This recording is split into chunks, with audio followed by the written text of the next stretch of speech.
여러분들의 부동산 길라잡이, 부동산 가이드 진행의 강주리입니다. 서울 주택 공급의 핵심인 재개발과 이 재건축이 평균적으로 18년 정도 넘게 지연이 되면서 공급 병목 현상이 심각해지고 있다고 합니다. 이를 해결하기 위해서 조합은요, 사업 결정권을 유지하고 공공이 인허가와 자금 조달 등을 대행하는 공공 대형 정비 사업이 제시하고 있다고 하는데요. 이렇게 되면 이제 전문성과 속도를 동시에 높여서 정비 사업이 활성화될 예정이라고 합니다. 요즘 재개발과 재건축 관련해서 투자자들의 이목이 좀 집중이 되고 있는데 그분들에게 또 긍정적인 소식들이 빨리 전해지길 바라봅니다. 저희 방송 여러분들의 참여로 진행되는 거 다들 알고 계시죠? 부동산 관련된 고민들 무엇이든 좋습니다. 저에게 전화 또는 문자 주시기 바랄게요. 02-2638-3964번 서울 전화 02-2638-3964번으로 전화 주시거나 또는 문자입니다. 샵 3989번으로 궁금하신 내용 적어서 지금부터 계속 보내주시기 바랄게요. 자, 그럼 부동산 가이드 오늘도 힘차게 출발하시죠.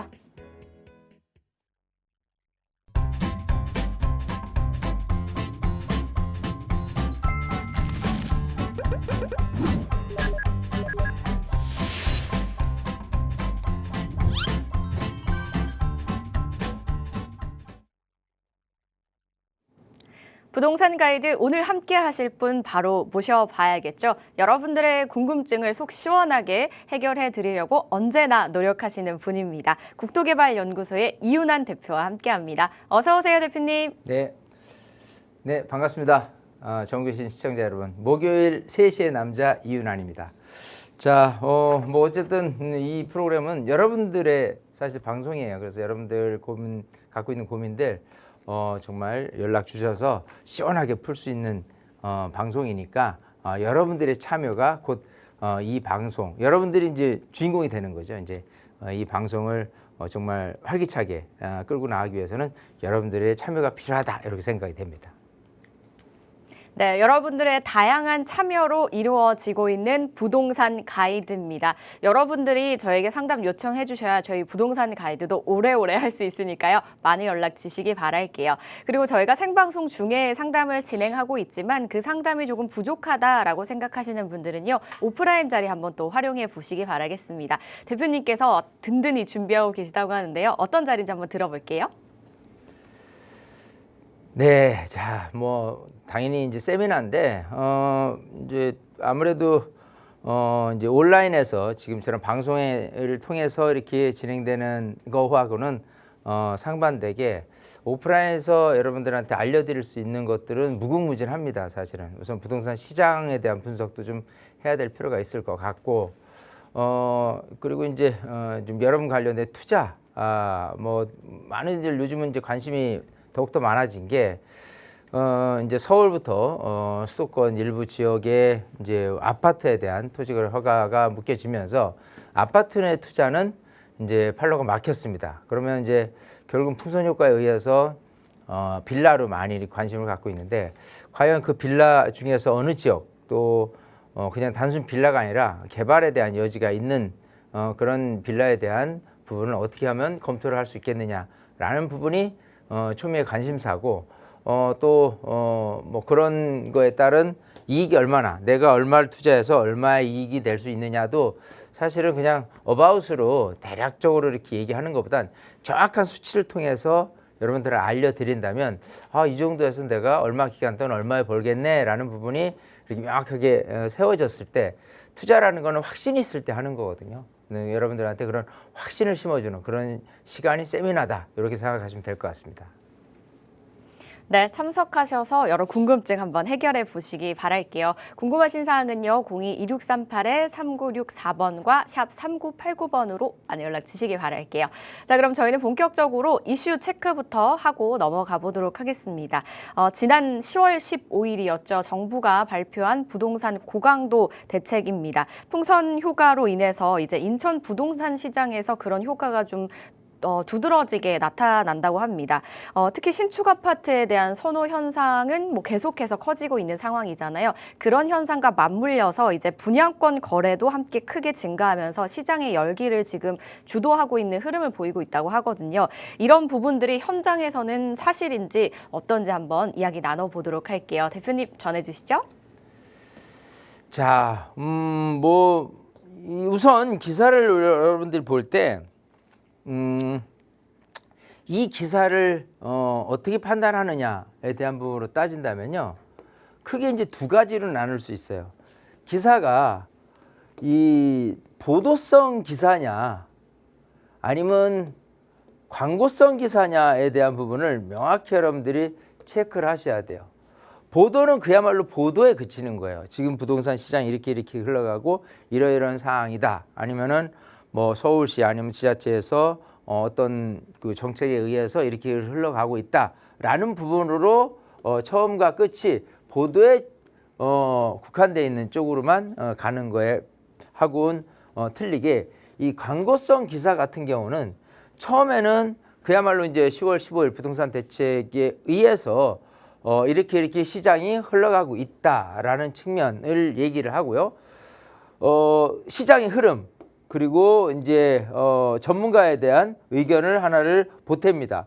그래서 이렇게 흘러가는 게 시장의 흐름도 그렇고 전문가 얘기하는 것도 맞아 떨어진다라고 얘기를 했을 때 일정 광고성으로 이제 분양 물건이 이렇게 나와요. 그랬을 때 이런 기사에 의해서 이런 물건이 대두된다는, 결국은 목적이 이 분양에 있는 거지, 이 시장 논리라든지 전문가 의견이라는 거는, 이거는 오히려 그 분양을 촉진시키기 위한 목적일 뿐이다라고 생각을 하셔야 돼요. 그렇기 때문에 그러면 어떤 판단에서 이 분양 금액이 잘 맞아 떨어지겠느냐? 예를 들어 뭐 김포다, 남양주다, 뭐 구리다, 이렇게 규제 지역에서 벗어난 곳들 같은 경우가 이런 광고성 기사들이 많이 있게 되는데, 흡사 지금 분위기에서 이렇게 실거주를 안 해도 전세를 끼고 이렇게 갭 투자할 수 있는 아파트 또 분양권이다라고 한다면 솔깃할 수 있단 말이에요. 하지만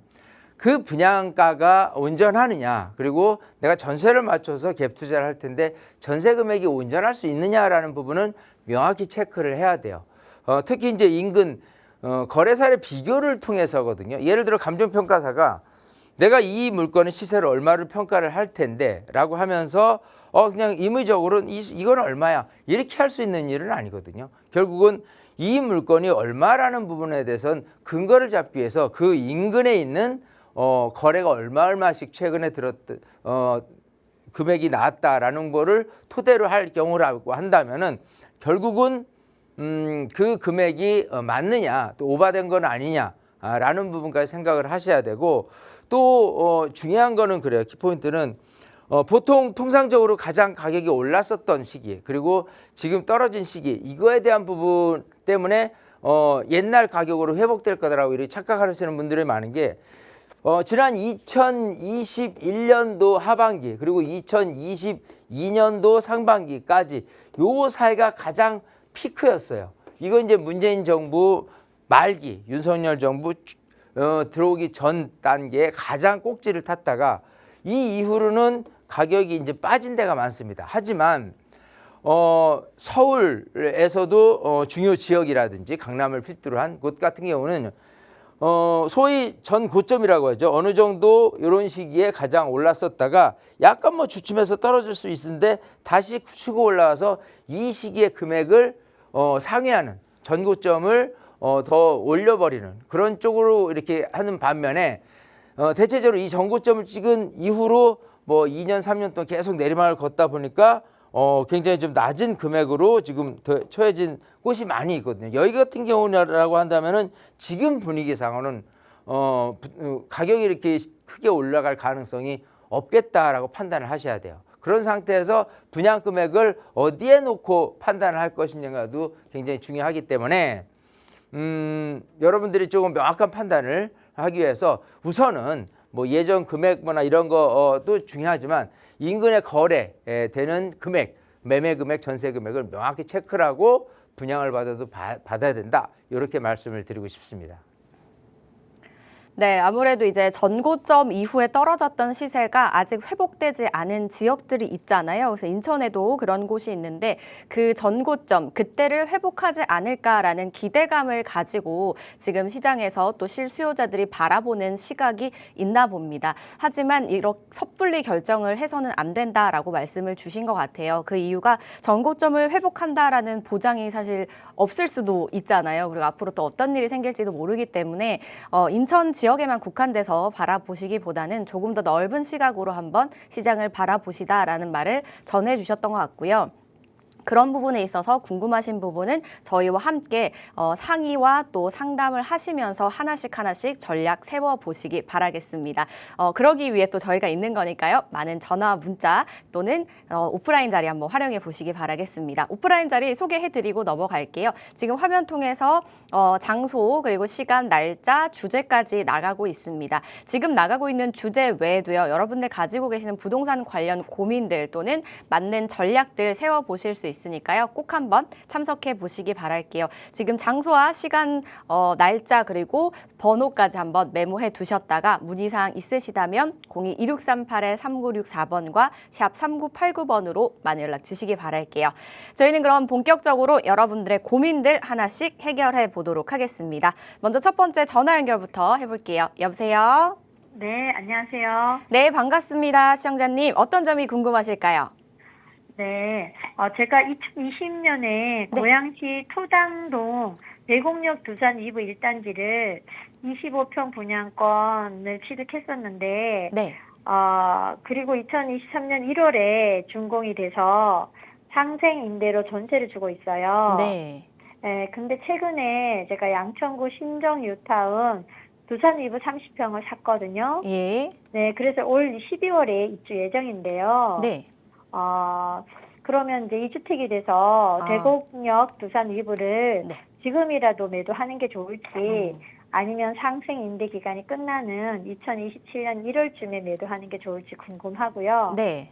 네, 그리고 두산 2부 시세가 한 7억 5천으로 한 1억 정도 올랐는데 네. 매도하면 한 3억 정도로 서울에 유망지역 빌라를 한번 사두고 싶습니다. 재개발하는 쪽으로요. 네. 어떻게 하는 게 좋을지 궁금합니다.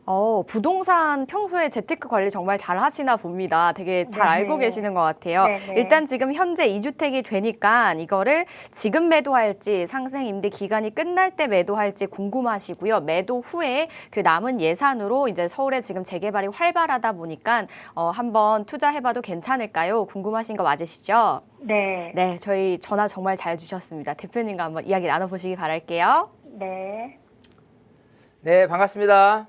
네, 안녕하세요. 네. 자, 지금 고양시 토당동에 있는 아파트를 한 채 갖고 있어요. 네. 근데 이제 여기서 거주는 안 했고 이제 상생 임대주택으로 지금 보유를 하고 있는데 이제 실거주를 목적으로 신정동에 이제 아파트를 지금 이제 12월 달 입주를 할 예정이긴 한데 요거를 어떻게 할 거냐예요.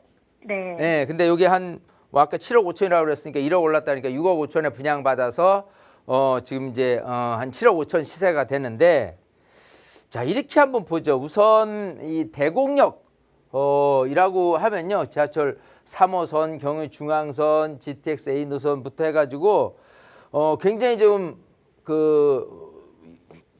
여기 많이 지나갑니다. 그죠? 네. 자, 그 상태에서 이제 이 토당동 쪽에 있는 아파트들이 여기에 있는 교통 어떤 편의성 때문에 굉장히 좀 가격이 좀 어느 정도는 좀 올라 있는 거는 사실이긴 하는데 생각하는 것보다 대곡역하고 그렇게 가깝지는 않아요. 네, 맞아요. 그리고 그야말로 그 도로 자체가요.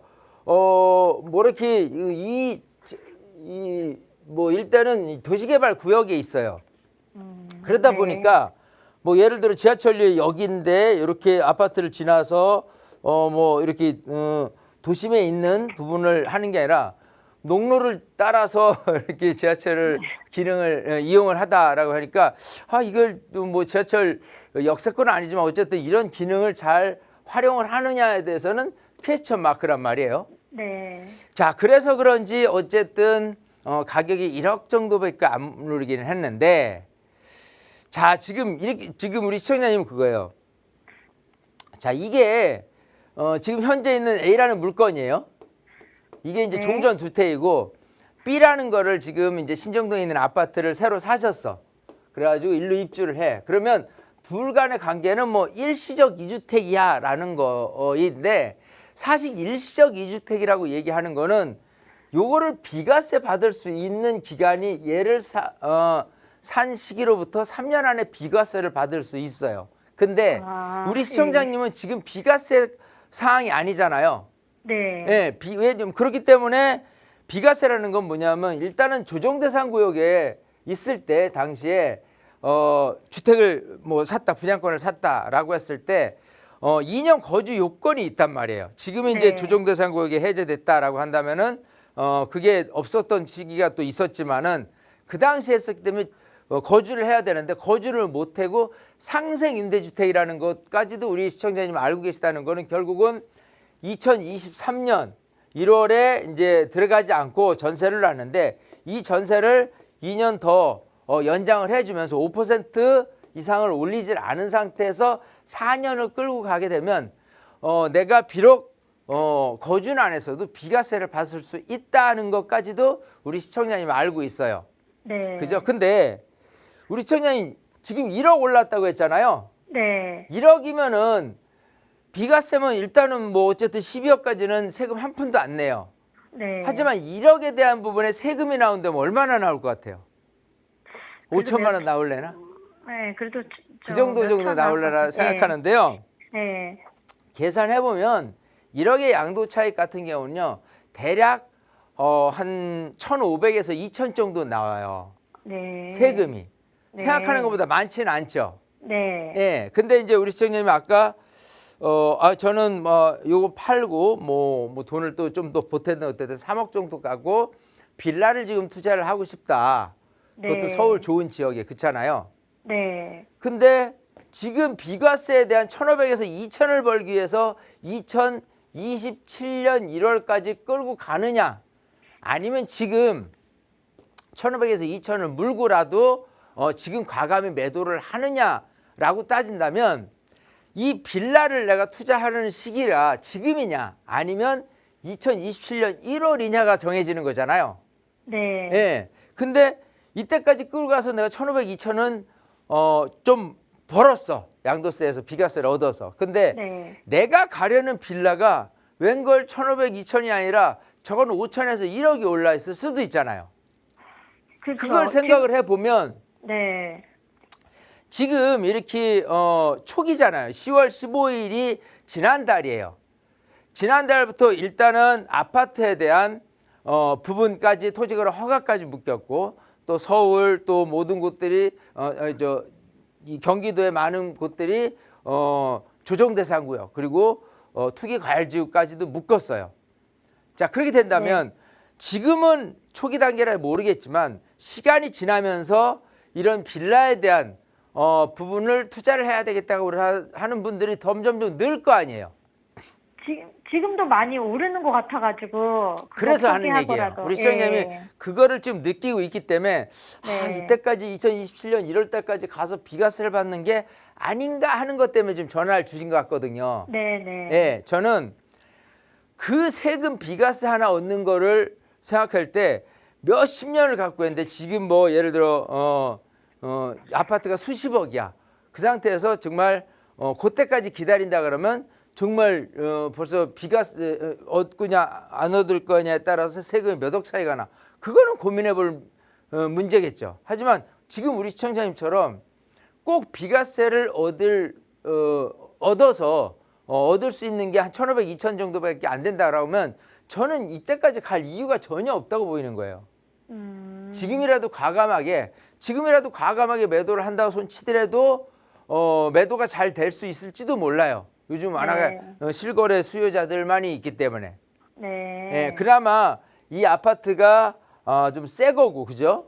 네. 예, 그리고 일단은 뭐 이 대곡역을 꼭 활용하려는 그런 분들에 의해서라고 한다면은 그 정도 금액에 뭐 7억 5천 정도면은 새 아파트고 뭐 괜찮을 것 같아라고 하시는 수요자들 분명히 있기 때문에 그런 부분에서 또 거래는 될 수 있다고 저는 믿어요. 그렇기 때문에 우리 시청자님이 지금 이사 가시는 건 이사 가는 거예요. 거기는 어쨌든 신정뉴타운도 좋단 말이에요.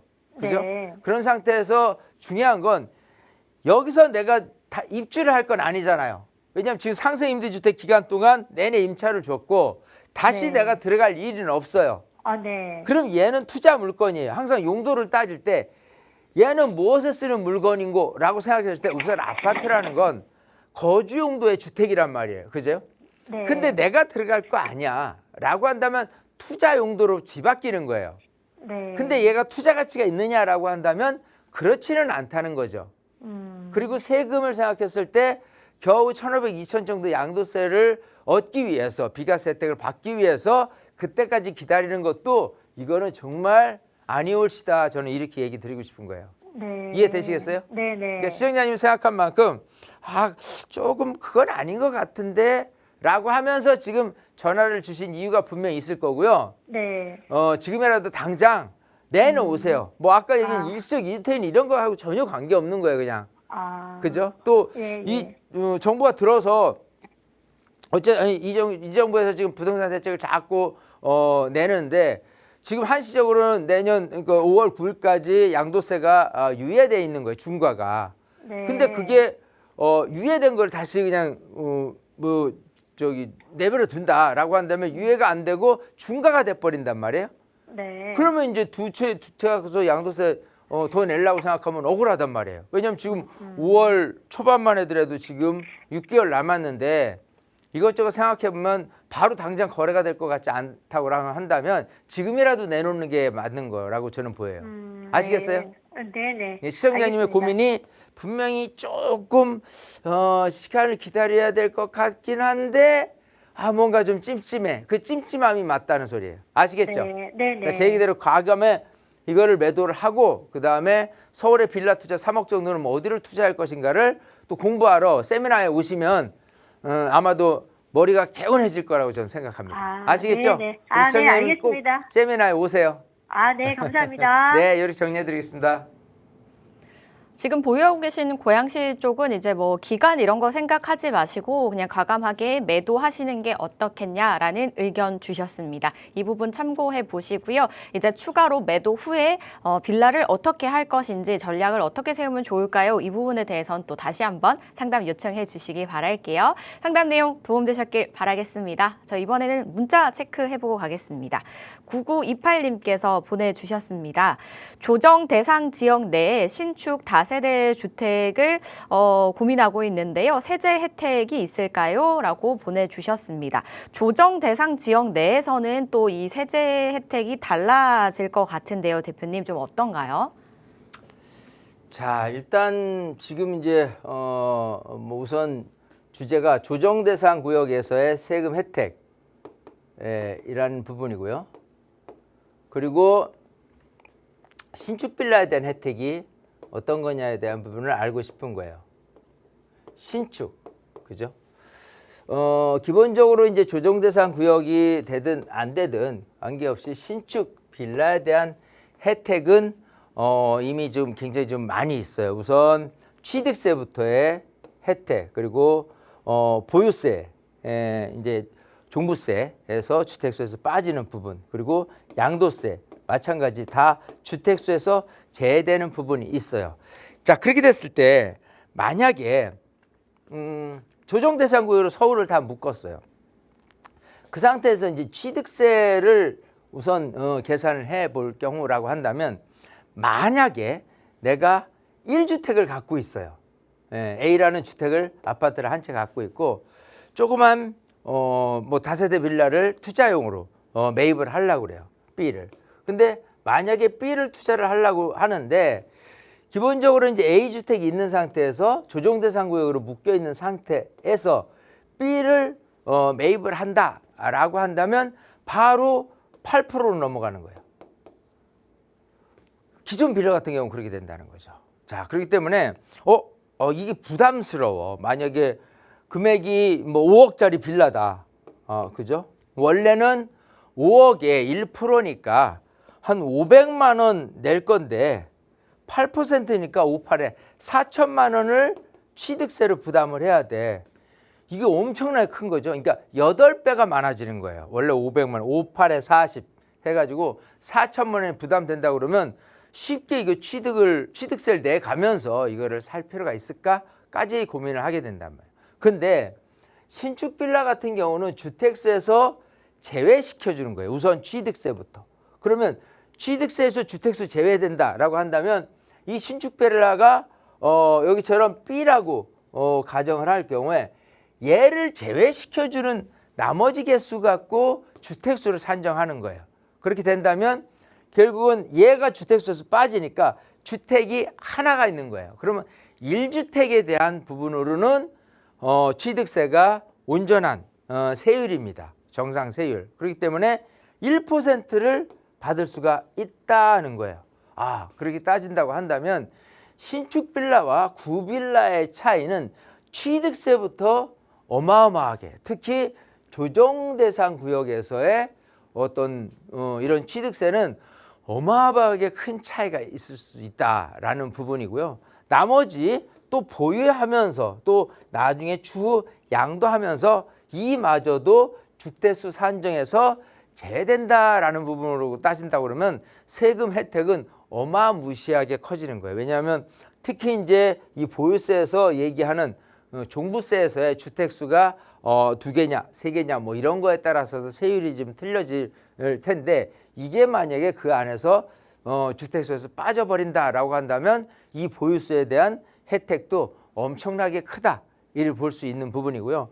또 양도세 같은 경우 비과세 요건은 아니에요. 주택수 산정하는 거는 단지 주택수에서 이 2주택, 3주택으로 늘어날 때 지금은 중과가 잠시 유예돼 있다고 하지만 중과가 부활된다라고 가정을 할 경우를 한다면 기본적으로 양도세에서도 주택수에서 제외되는 효과를 누릴 수 있다는 거로 따졌을 때 보면은 얘가 아닌 다른 거를 팔 때에 대한 부분까지도 사실 혜택이 매우 큰 것이다라고 볼 수 있습니다. 자, 어쨌든 이 조정 대상 구역에서의 신축 빌라의 그 위상은 굉장히 좀 장점이 많아요. 여기부터 출발을 했을 경우에 그렇지 않다고 하더라도 기본적으로 신축 빌라가 갖고 있는 여러 가지 어떤 재개발 현장에서의 이미지는 그런 게 있어요. 나중에 평가를 높게 받을 수 있다는 장점이 있고요. 두 번째는 임차인, 즉 전세를 높게 받을 수 있다는 장점이 있습니다. 오래된 빌라보다 당연히 높은 금액에 그러면 내 갭이 줄어드는 효과가 있을 수 있는 거예요. 투자라는 거는. 자, 그렇기 때문에 기본적으로 이런 신축 빌라 갖고 있는 거는 세금 말고도 나중에 재개발 현장에서의 다른 구빌라에 비해서 어마어마하게 큰 차이가 날 만한 어떤 혜택이 많기 때문에 많은 부분에 이 관심을 갖는 게 좋겠다. 이렇게 말씀드리고 싶습니다. 네, 아무래도 신축 빌라가 주택수에서 제외가 되다 보니까요. 그렇게 된다면 이제 세제 부분에서도 혜택이 꽤 많은데요. 그 부분이 아니더라도 장점이 여러 가지가 많다라고 합니다. 그래서 매수를 고민하시는 분들이라면요. 이 점을 잘 살펴보시고 매수를 해보시면 어떨까라고 이야기를 주셨습니다. 또 취득세와 보유세, 양도세 관련해서도 하나씩 좀 설명을 주셨는데요. 아무래도 세금 부분은 좀 들어도 헷갈리시잖아요. 그래서 메모하시면서 분명히 들으셨겠지만 그럼에도 불구하고 잘 헷갈린다 하시는 분들은 다시 한번 저에게 상담 요청 주시거나 또 오프라인 자리도 꼭 활용해 보시길 바라겠습니다. 상담 내용 참고해 보시길 바랄게요. 저희는 이번에 다시 전화 연결해 보겠습니다. 여보세요? 네, 여보세요. 네, 안녕하세요. 예, 안녕하세요. 네, 어떤 점이 좀 궁금하세요, 시청자님? 예, 저는 직장 때문에 이제 동탄에 전세로 거주하고 있는데요. 네. 영등포 신길동에 그 우성 2차 아파트 22평을 보유하고 있어요. 네. 여기가 지금 재건축 이제 진행 중이고요. 네, 투자금 한 4억 정도로 근처에 있는 그 삼성 아파트 17평을 재건축을 보고 좀 투자할까 하는데 네. 이게 괜찮은 생각인지 좀 궁금합니다. 아, 네. 현재 그러면은 지금 보유하고 계신 거는 신길동에 있는 아파트신 거죠? 네네. 네네. 여기를 보유하고 계신데 근처에 있는 다른 재건축을 보고 있는 아파트를 추가로 매수하는 게 어떨지 이 부분 저희 대표님과 한번 말씀 나눠보세요. 네. 네, 반갑습니다. 네, 안녕하세요. 안녕하세요. 네. 자, 일단은 지금 영등포구 신길동에 있는 그 우성 2차를 갖고 있는데 네. 자, 요거에 대한 어떤 이제 가격이 좀 올랐어요. 그잖아요? 네. 여기가 지금 우성하고 우창하고 합쳐서 한 네. 939세대가 되는데 이게 1212세대도 늘어나는 부분의 효과성 그리고 아무래도 이제 이 신풍역하고도 가까운 부분 또 이렇게 초등학교를 끼고 있다는 여러 가지 장점이 많은 가운데서 일단 재건축의 맛을 봤어요. 네. 그죠? 자, 그 상태에서 뭐 내가 여기로 입주를 한다 뭐 한다를 뭐 그건 뭐 둘째 얘기고 어쨌든 이런 상태에서 재건축을 하나를 더 하면 어떠냐라는 부분이 눈에 들어온 거예요. 그것도 작은 평형을 한 4억대 갖고 했는데 일단 지금 여기가 서울이 조정대상 구역과 투기과열지구로 묶였잖아요. 네. 조정대상 구역은 통상적으로 세금에 대한 규제가 있는 지역이라고 보시면 되고요. 투기과열지구는 재개발 재건축 현장에서의 규제가 따르는 거예요. 그래서 특히 이 재개발 재건축 같은 경우 어떤 규제가 있냐면 5년 재당첨 금지가 있어요. 아. 이건 뭐냐면 내가 얘에서 이제 사업이 지금 막 진행이 돼가고 있어. 그래서 관리처분 득하고 그러고 이제 조합원 그 조합 분양을 받을 거 아니에요. 네. 그러면 그것도 당첨이라고 얘기를 해요. 네. 예, 그러니까 조합으로서 내가 이제 그 계약을 쓰는 부분이 있다라고 한다면 여기서 내가 조합 분양을 받게 되는 계약서를 쓰는 살자 이후로 5년 안에는 재당첨이 금지되는 거예요. 아, 만약에 네. 옆에 있는 삼성동이 지금 사업은 비슷하게 가고 있거든요. 네. 조금 빠르긴 하는 것 같지만 얘도 곧이어서 가가지고 나중에 소위 분양 받을 때 5년 안쪽에 딱 걸렸어. 그러면 나는 현금 청산되는 거예요. 아, 네. 네, 그러니까 이게 굉장히 위력적인 거예요. 그래서 뭐냐면 투기과열 지구다라고 한다면 기본적으로 이제 재건축 단지 같은 경우는 그 소위 조합 설립 이후부터는 조합원 지양도 금지가 들어가요. 예, 그리고 재개발 같은 경우 관리처분 이후에 조합원 지양도가 금지가 됩니다. 물론 완벽하게 막을 수는 없기 때문에 1주택을 갖고 있는 분이 10년 보유 5년 거주 요건을 갖고 있는 물건이다라고 한다면은 매도가 가능은 한데 그런 분들이 많지는 않겠죠. 1주택을 갖고 있는데 한해서. 자, 그래서 어쨌든 재당첨 금지와 함께 조합원 지양도 금지가 생겨나는 거예요. 이 투기과열 지구로 묶이면. 그래서 이 시청자님은 딴 건 모르겠고 재미를 받고 좀 분위기상 이렇게 얼마 정도 이익을 봤는데 여기 보니까 조그마한 17평이라고 아까 했죠. 요거가 좀 만만해. 여기에 투자하면은 좀 그거 한번 성공해 보기 때문에 제 2탄 로또를 맞을 수도 있다는 기대가 있으시겠지만은 안 된다는 거예요. 아, 사서는 네, 낭패를 그러네요. 겪는 거예요. 예. 이해되시죠? 네. 만약에 힘들겠네요. 그런 투자를 한다라고 한다면 우선 아파트에 걸리고 실거주를 해야 되니까 그죠? 네. 우선 빌라를 하는 데 있어서 빌라 같은 경우는 사업이 초기가 있고 아니면 사업이 아예 구역 지정도 되어 있지 않은 곳도 있고 사업이 초기 단계가 있고 사업이 무르익은 단계가 있을 거 아니에요. 네네. 사업이 어느 정도 진행되고 있는 곳을 사면 안 되겠죠. 왜냐하면 네. 아까 같은 그 5년 네. 재당첨 금지 기간에 또 걸려버리니까. 걸리죠. 네. 이해되시겠어요? 네. 그런 상태라고 하면 우리 시청자님이 이 맛은 봤지만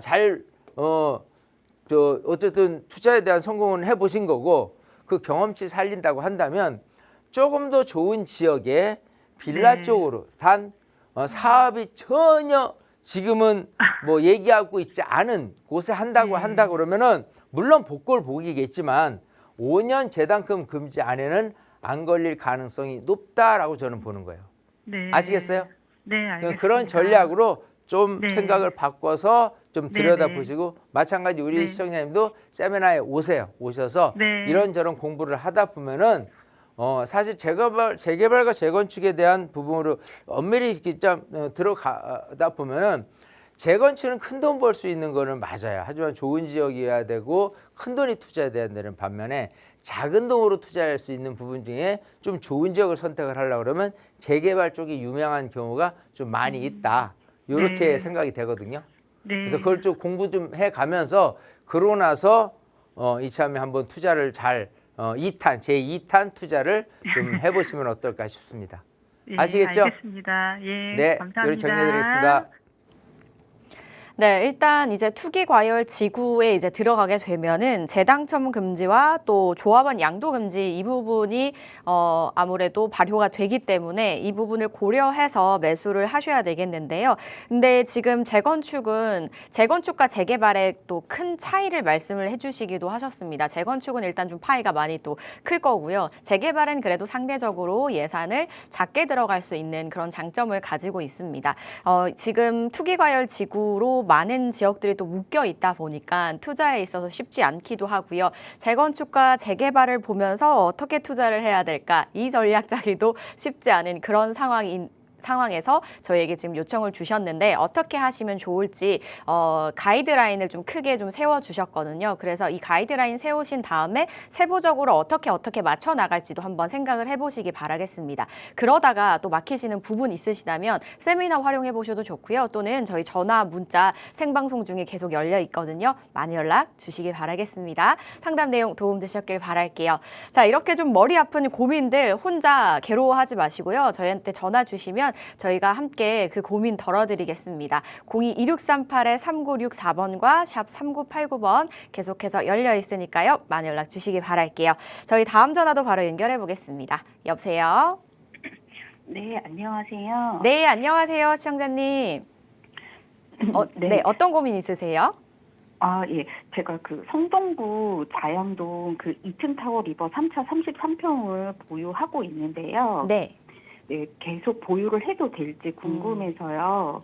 좀 가격이 예전보다 많이 올라서 네. 그 매도를 하고 제가 현재 그 강동구 고덕동에 살고 있거든요. 네. 그래서 그 생활 거주지 근처로 그 고덕동 근처로 갈아타는 게 좋을지 궁금해서 연락을 드렸고요. 네. 그리고 제가 1주택자인데 네. 왜 거주하지 않은 상태에서 매도하는 것하고 예. 거주를 하고 매도하는 것에 그 양도세 차이가 많이 나는지 좀 요것 좀 여쭤보고 싶어서 전화드렸습니다. 네, 지금 보유하고 계신 곳은 사는 곳과 이제 다른 곳이어서 지금 거주하고 계시는 곳으로 옮기는 것과 그리고 이제 매도 관련해서 이제 세금 부분 또 문의를 주셨습니다. 이 부분 저희 대표님과 말씀 나눠보세요. 네. 네, 반갑습니다. 네, 안녕하세요. 안녕하세요. 자, 지금 이제 보유하고 있는 거는 자양동 이튼타워를 보유를 하고 계시고 거주는 네. 강동구 고덕동에 좀 하고 계시단 말이에요. 네네네. 혹시 이튼타워는 언제 얼마 정도에 사셨나요? 제가 2010년도쯤에 샀고요. 네. 그 당시 한 5억대에서 샀어요. 어이구, 그 당시 5억, 지금 시세는 얼마 정도예요? 요새는 한 23억 정도 23억. 거래된다고 이야, 들었어요. 많이 올랐어요, 그죠? 일단 네. 우선 축하드려요. 네, 뭐 어쨌든 이렇게 가격이 많이 오른 곳이 있고 물론 더 오른 것도 있어요. 그리고 덜 오른 것도 있고, 그죠? 그렇죠. 자, 근데 중요한 건 이제 이걸 많이 올랐으니까 매도를 과감히 하고, 그리고 이제 지금 살고 있는 것은 고덕동이니까 네. 고덕동 쪽에 있는 아파트 굉장히 좀 살기 좋잖아요. 단지도 네. 크고, 네네. 예, 여러 장면이 있는데 우선 향후 앞으로 이제 전망이라는 것만 따졌을 때 보면은 고덕동을 거주 환경으로 따졌을 때는 굉장히 조금 좋아요. 왜냐하면 고덕동에 거주하시는 분들이 쉽게 어디로 이사 가시기보다는 그 동네에서 계속 머물고 싶어하는 그런 분들을 많이 봤어요. 네. 그러다 보니까 왜냐하면 여기는 여기서 생활하기 편해. 근데 집값이 조금 내가 밀려. 그러면 하남으로 옮겨 타기도 좋아요. 그죠? 그러니까 네. 집값에 따라서 아파트 단지가 있긴 하지만은 이 고덕동에 있는 아파트 아파트가 내가 이제 금액이 지금 다 안 된다 그러면 충분히 이제 다른 지역의 아파트로 갈 수 있기 때문에 어쨌든 간 그 거주 환경 좋고 또 돈에 따라서 움직이기도 좋아요. 자, 아마도 이쪽 동네도 시세가 한 23억 정도 될 거예요. 그죠? 네. 같은 23억을 놓고 봤을 때 고덕동도 많이 오른 거는 맞아요. 그죠?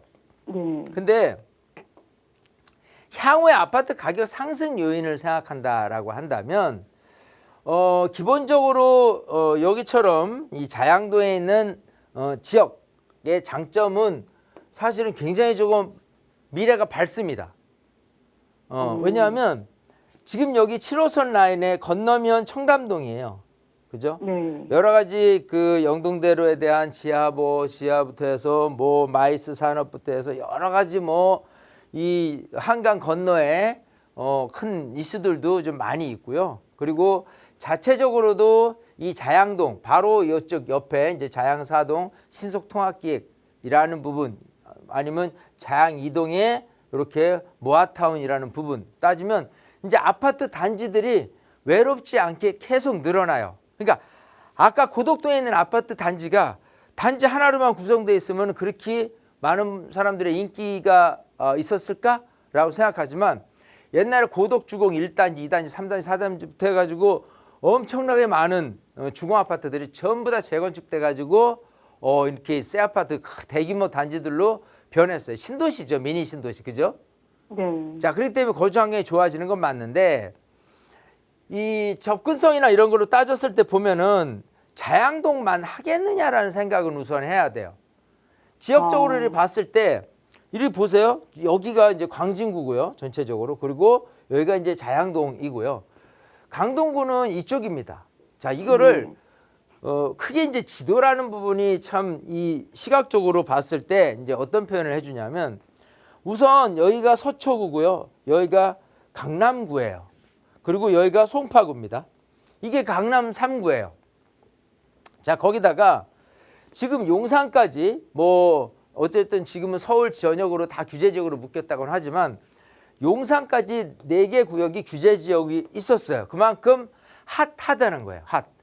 자, 용산 지역은 이 서초구 한강 건너가 되는 거고요.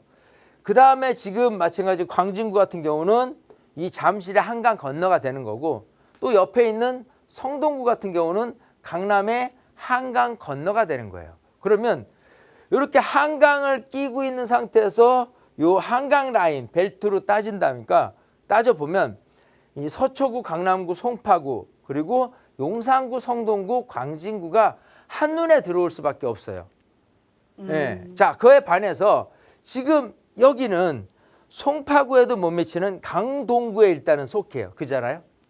네. 그런 상태에서 여기처럼 중심 지역하고는 조금 외지다라고 표현할 수밖에 없어요. 그잖아요. 네. 그런 상태에서 어느 게 더 가격이 오르겠냐라고 한다면 시간이 지나서 지금 잠실 아파트도 뭐 한 30몇 억씩 한단 말이에요. 그것처럼 점점 벌어지고 있어요. 왜냐하면 지금 강동구에 있는 아파트도 많이 올랐다고는 하지만 결국은 송파가 더 먼저 오를 것이고 더 많이 오를 것이고 그 다음에 따라 오르는 그런 형국이거든요.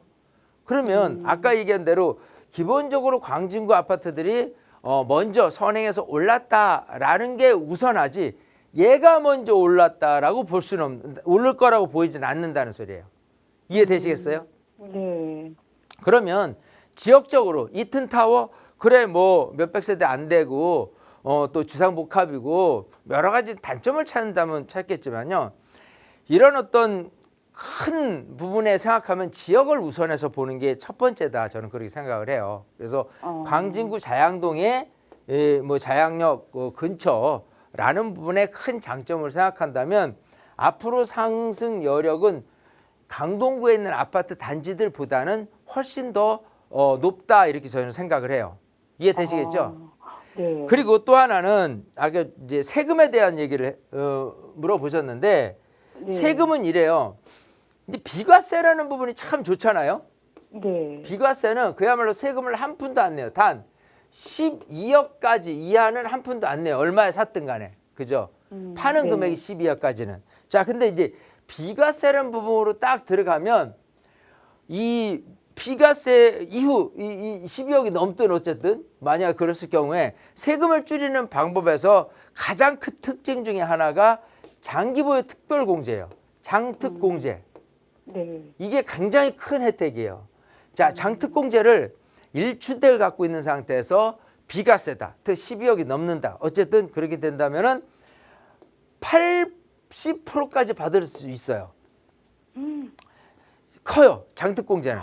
기본적인 일반적인 장특공제는 30%까지만 받을 수 있어요. 이거는 15년 이상만 들고 있으면 30%를 공제를 해주는데 주택에 한해서 특히 1주택에 한해서 장특공제를 80%를 해줄 수 있어요. 하지만 80%를 혜택을 받을 수 있는 요건은 이렇게 나눠집니다. 뭐냐면 거주 요건과 보유 요건으로 나눠버렸어요.